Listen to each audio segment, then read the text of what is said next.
Hey, Kazmati here. Which of these figures is larger? Or which of these squares are brighter? What shape is this image? Well, in all cases, the first thing you probably thought of is probably wrong. Let's go through each case and explain why. So,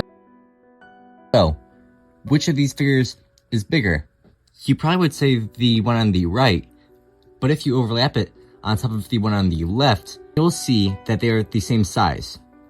This is called size consistency. The background is 3D, so we think of the image on the right as being further back. And because it is further back and the same size as the one closer up, we think of that one as being bigger. How about the squares? Well, you may be surprised to know that they are the same color. Why do they look so different then? This is called brightness constancy. Since we see a shadow on the lighter square, we think that the square must be brighter to be the same color as the square that's not in the shadow. And how about this last one? It's obviously a square, right? Well, wrong again. It's a trapezoid. This is called shape constancy. People who live in first world countries live in a squarified world and are wired to detect right angles and squares. And when we see something that's not a square, we try and fit it into our worldview and make it into a square. And that's why it doesn't work for people in third world countries, since their environment has not been squarified yet. Let's look at some more optical illusions. What's the first thing you see here? The vase or the face? This shows figure ground organization, or when you identify a figure from the background.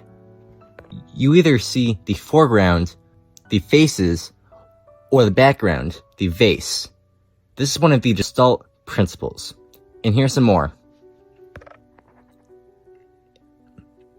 As you can see, there are circles and triangles. Our mind wants to group these into two groups. This is called similarity. And here's another one. It's all circles, but they're spaced apart. So it's still two groups, right? This is the principle known as proximity.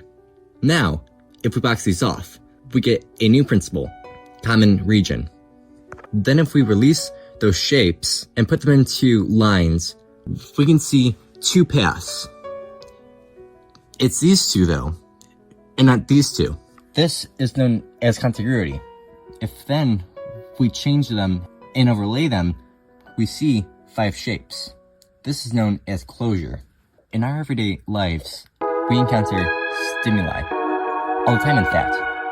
But what happens when we just barely notice something, or notice something that's not there? Our brain wants to make a meaningful perception of the world, and so sometimes it makes assumptions.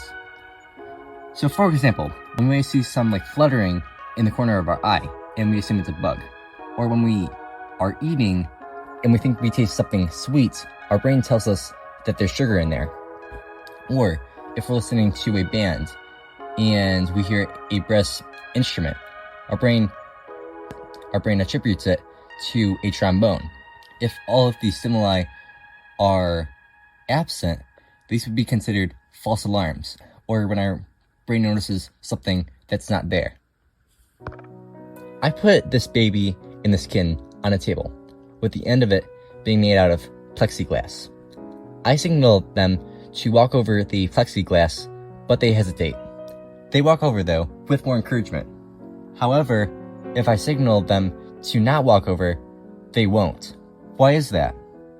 Well, in 1960, Gibson and Walk performed the same experiment, and they concluded that babies must be born with depth perception. If they weren't, then they would have walked over due to perceiving the floor as being the same height as the table. Convergence and accommodation are two features of the eye, but which one is a monocular cue and which one is a binocular one? First, I'll define each of the terms.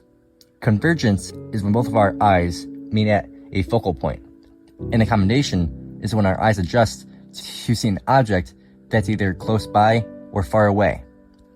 Since convergence requires both eyes, it's a binocular cue. And accommodation is a monocular cue, since it can happen in either eye. I'll talk about a few more smaller facts about our senses now. Selective attention is when we choose to focus on a specific stimuli and tune out all the others. An example of this is when you listen to music, you may choose to focus on the drums and forget about all the other instruments. Divided attention, however, is when you can do two things at the same time.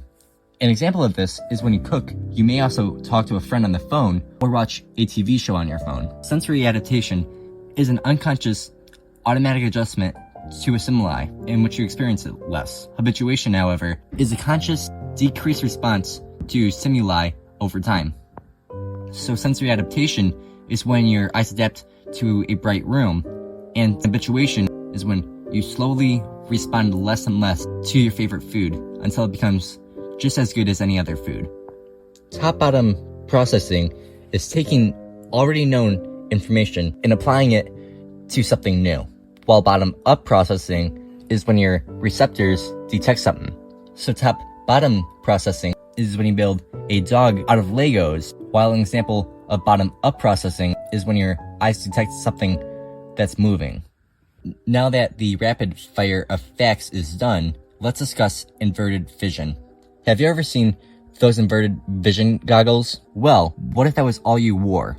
Well, you would actually be fine. Our brains can adapt quite easily to changes.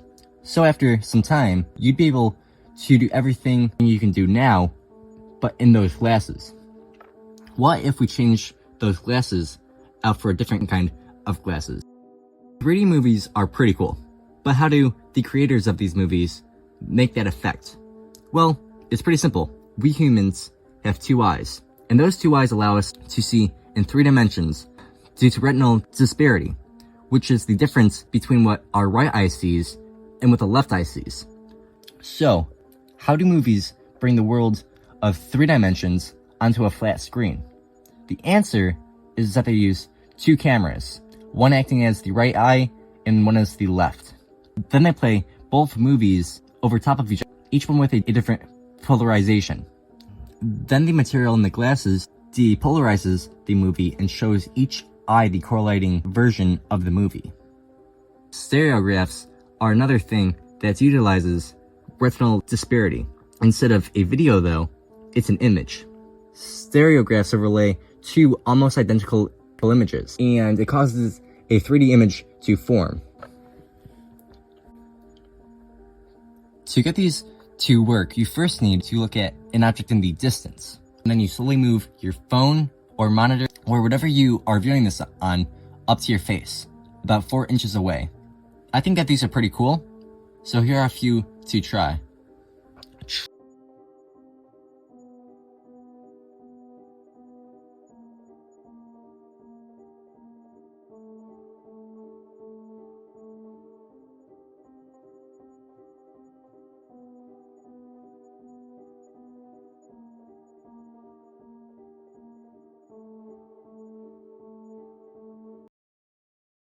PROHAR. This is the acronym I use for the pictorial depth cues. Let's go through each letter.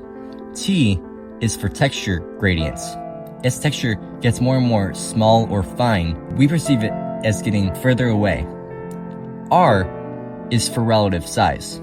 If one picture is bigger than the other, we think of it as being further away. O is for overlap. When we see one object that's overlapping another, we think that that object is closer than the other. L is for linear perspective. There's a central focal point with all the lines pointing towards it, and it gives an illusion of 3D space. The second L is lighting/shadow.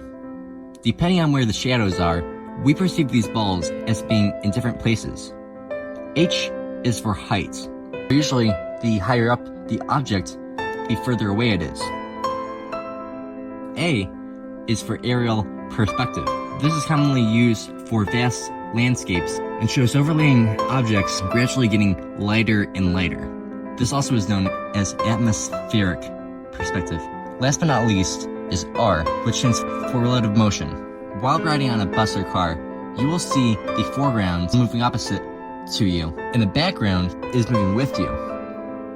This helps show what's closer to you and what is further away. Sensation and perception are a very interesting part of our mind, along with everything else that has to do with our brain.